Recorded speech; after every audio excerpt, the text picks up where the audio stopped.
Assalamualaikum warahmatullahi wabarakatuh.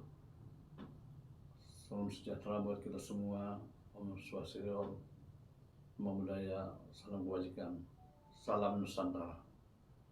Bapak Ibu pecinta NKRI yang saya hormati, pada kesempatan video kali ini saya akan menyampaikan atau membahas salah satu topik atau tema tentang indikator moderasi beragama. Indikator moderasi beragama ini bukan absurd tanpa bisa diukur.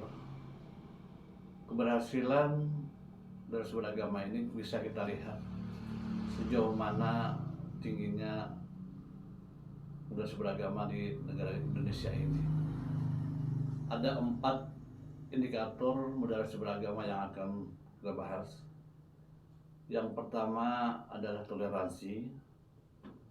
Toleransi itu membuka ruang untuk bisa menghargai, menghormati sesama satu sama lain yang berbeda pendapat.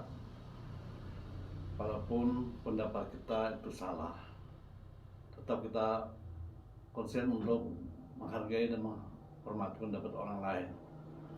Karena wajar dalam memandang sesuatu kita tentu berbeda kadang-kadang karena latar belakang kita masing-masing. Kemudian toleransi ini sangat penting dalam negara Indonesia, baik itu toleransi sesama agama maupun toleransi antar umat beragama, dan juga toleransi antar umat beragama dengan pemerintah yang harus kita lestarikan secara bersama-sama untuk mencapai kedamaian, kerukunan, dan keharmonisan dalam negara Indonesia.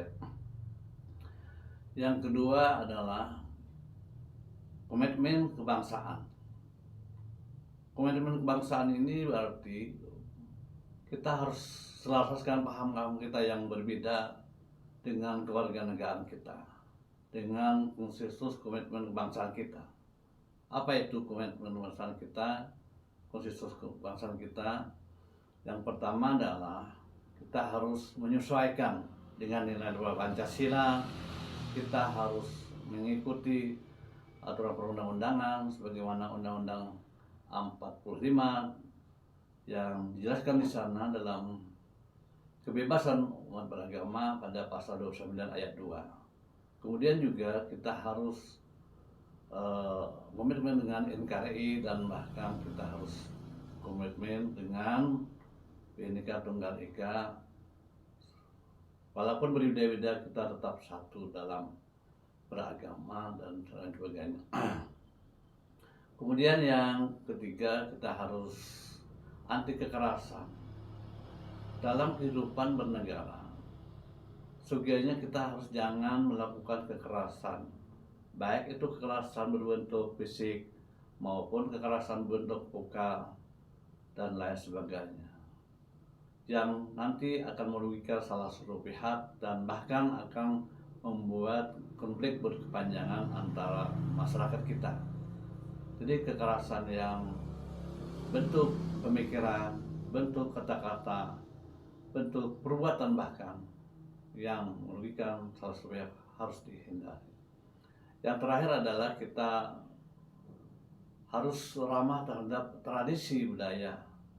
Budaya kita sangat banyak, karena wajar bahwa bangsa Indonesia ini adalah bangsa yang majemuk, yang bermacam budaya, ras, suku, bangsa dari Sabang sampai Merauke. Tentu budayanya sangat banyak di Indonesia, dan itulah merupakan sebuah corak bangsa Indonesia yang harus kita lestarikan. Jadi satu sama lain jangan saling membenci budaya, harus saling menghargai terhadap budaya orang lain, selama budaya itu tidak bertentangan dengan ajaran agamanya. Demikian apa yang bisa saya sampaikan tentang indikator moderasi beragama yang patut kita renungkan bersama-sama. Akhirnya saya sudahi dengan wabillahi taufiq wal hidayah. Wassalamualaikum warahmatullahi wabarakatuh.